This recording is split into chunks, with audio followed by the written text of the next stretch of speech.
Check 1 2. DUBTURBO 2.0 is here. Well, not really. It's a tease video. I'm on my last pass back with the programmer. Once I pass this back to him with the final few little bugs, it's coming and it's being released. 2.0 is going to pop off and we've overhauled it.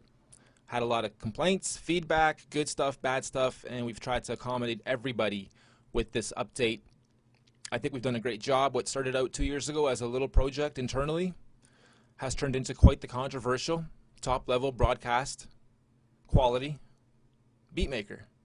And in the interim, I'm going to take a moment here while you guys absorb this visually. I love it, the way it's turned out. All three panels have been overhauled from top to bottom. I'm going to talk a little bit about the beatmaker itself and the project itself. A lot of the bigger producers in the world and a lot of the bigger software, I won't say the software, but the producers and the users out there, we get a lot of hate for this software. So let's talk about that for a second. Why do we get a lot of hate? We get called the Fisher-Price beatmaker, or we get called the My First Beatmaker. Why is that? We aren't the most sophisticated, biggest DAW, and we don't discriminate.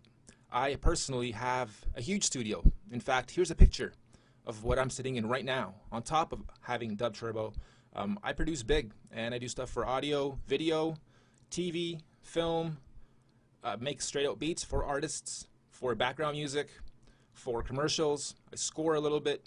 I do video game treatments a little bit. I do sound kits every other day. So I'm always producing audio. And let me tell you guys, the bigger producers, that give us a lot of hate. Sure, it's not the huge DAW that you're used to. However, A, look at the price point. B, look at the huge gap there is for beginner to intermediate producers. Look at all the stuff a newbie has to get, from a powerful machine, to a DAW, to VSTs, to a MIDI controller, to MIDI in and out wires, to earphones, to monitors, to audio and video. Sorry, audio monitors and then screen monitors. Sound kits. Anyway, what I'm trying to get at is it's a lot of gear and it's a lot of commitment and it's a big learning curve. So this eliminates all that for one. And like I said, we don't discriminate. I love my Fruity Loops. I love my Cubase. I love my Logic Audio, or used to when I had my Mac. Love my Pro Tools when I played with it a few times. And it's all kind of the same. It's all sequencing at different levels. So this A acts as an amazing catapult into any of the other bigger DAWs once you get past the basics. And B, for the price point, the sequencer itself, aside even, the sound kits are up to 2,400, if not a few more, 25 maybe. 2,400, custom made. Over 95% of them are made right here in the studio. Samples, sound kits, voxes, effects, stereo imaging like crazy. We worked on these kits just mad. We worked on these kits probably the most out of this whole project has been the actual kit work. And then the revision process and the software has been a 2-year in the making, very expensive, very frustrating process. And we've capped technology. So my programmer is trying to, constantly be on the bleeding edge of that technology. And we keep capping it and having to wait for technology to catch up. So the older machines, yeah, they'll still freeze here and there. If you don't have a good sound card, it might catch up on you here and there. But we're also constantly trying to work out things on this end on what technology does enable us to do so we can stay ahead. So for this project, this version of the project, we've accommodated a lot of things from performance to a lot of the bugs and few issues the users were having with the software itself. We've expanded it tremendously in the sound kit section, the audio engine capabilities. We can copy and paste bars vertically or in groups now, so you can extend your track and make it big really quick. Just a lot of stuff has happened in version 2.0, so we'll go over all those changes right now. I'm going to do what I usually do. This won't be an instructional video, mind you. It'll just be like I'm going to build another beat and show you guys what we've done in version 2.0 to improve on it. And what I'll do is build that beat. Here, let's start right now. I'll build that beat at a high BPM, so it's really working my machine. Let's say 180. You'll notice before, when I went in here and pressed any of the buttons, it would trigger the samples. So not a huge bug, but we managed to fix that, get that out of the way. We'll change our bar count. Actually, we won't even change the bar count just yet. Not much has changed as far as new buttons. Everything's just been laid out a little bit easier for the visual eye to navigate through, and all the shortcuts are labeled right underneath all the buttons. And a few other shortcuts are available within the help section. So what are we going to do first? We're going to draw 2 bars, click, hold, and drag. You'll notice now there's a nice white outline so you know which bar you're on. And we're going to click Edit. You'll notice we have a new panel designed for the drum machine as well. Turned out wicked as well. All the kits are now on the left-hand side, easy to get to. And again, tons have been added of everything, from instruments themselves to voxes to effects.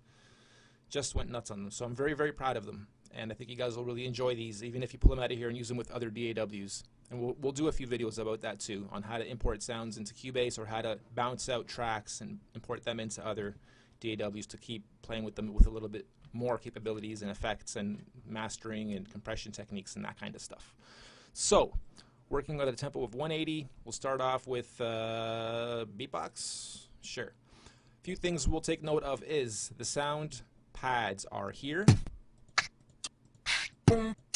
And then as you're developing your beat in the sequencer, you have a reminder by actually clicking on any of these while they're highlighted. So if you're building a beat and you're like, what's number 5 again? You don't always have to go down here. You can just go 5. Oh yeah, that's my hi-hat, and it's written. So it's very easy to navigate. The volumes, we used to have a little bit of a tricky problem where it wouldn't save the volume position. So if you changed kits, it would reset the volume. Even though the volume was at half, the kit would change, and then that would go back to here, even though we have it listed here. So a lot of the stuff with the volume, even the master volume and exporting volume and whatnot, has been normalized, has been controlled now, so everything should stick nice and easy.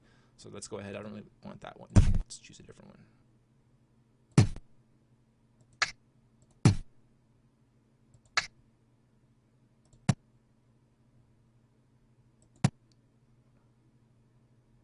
Okay, so just a nice and simple pattern I'll start off with.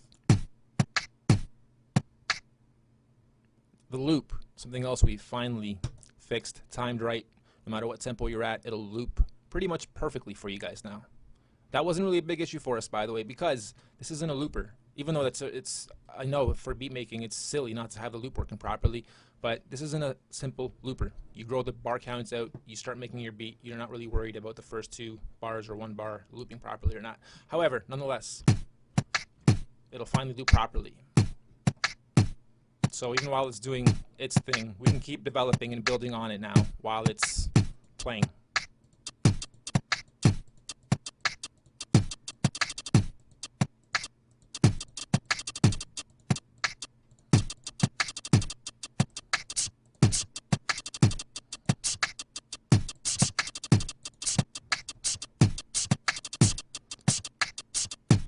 Alright, so now you'll notice the volume here.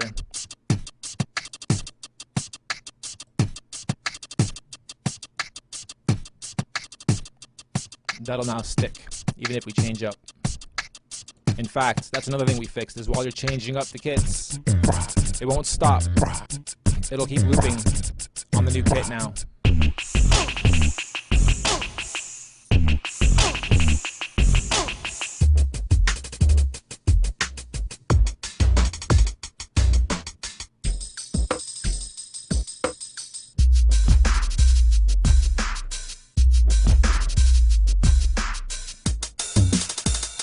Okay, the only thing is it'll loop once it's done its current loop, and then on the next loop around, that's when the new selected kit kicks in. All right, that's about it for this. The metronome is simple, on and off here. It's pretty much universal.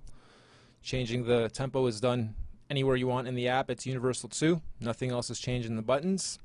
Something else we've done here in the actual grid is you can't draw more than 1 sound on top of itself. We used to have a problem where you could draw unlimited amounts of kicks over themselves, and they would double, triple, quadruple in volume too, so it would throw your whole beat off and you weren't sure where or why. There's a certain kick or a snare or a hi-hat going blowing your speakers, and you're not sure why, because there's 18 little hi-hats in there. Somehow you didn't realize you have a bunch of them.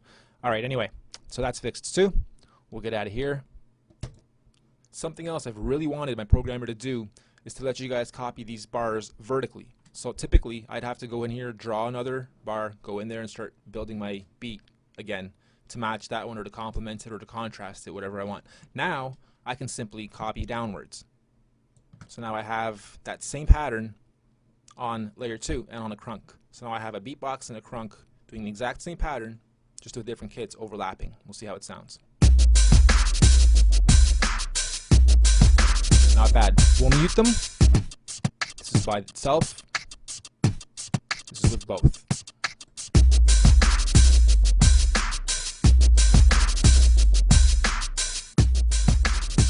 That second one's really overpowering it, so we'll bring the volume down. I'm just going to let it play, and I'll build out the beat quickly and show you guys what else we can do with this once we grow at the bar count.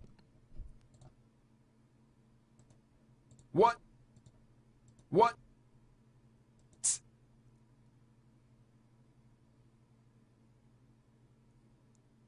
the matter? What's the matter?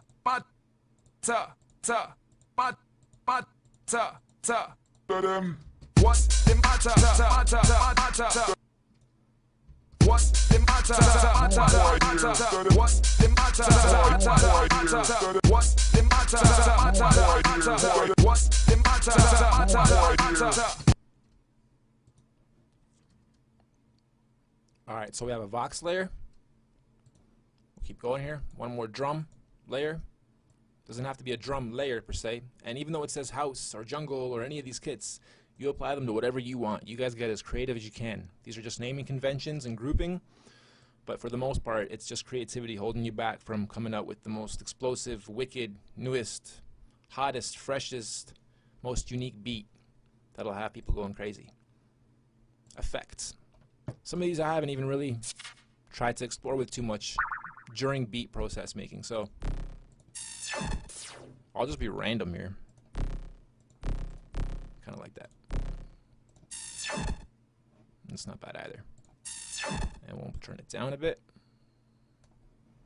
Okay, so we have 4 simple layers, all drum.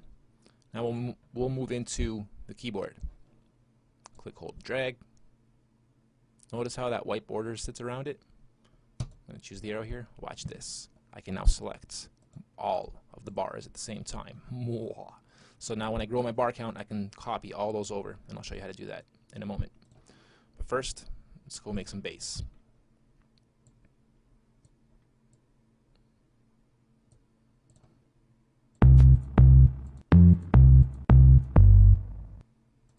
Oh yeah, all the keyboard triggers still work. For those of you new to DUBTURBO, we utilize the keyboard you type on to enable you to actually pump out the sounds and samples like.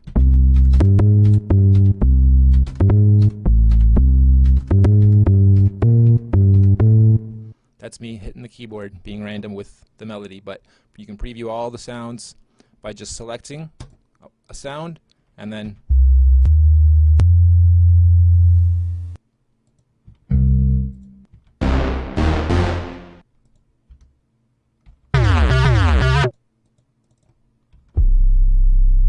oh, I like that. Let's use that.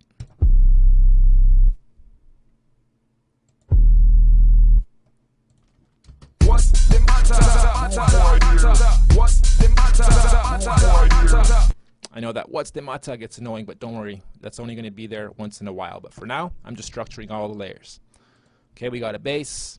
Let's throw in some horns or trumpets or something nice and deep, and then contrast it with something nice and bright and light. Nice.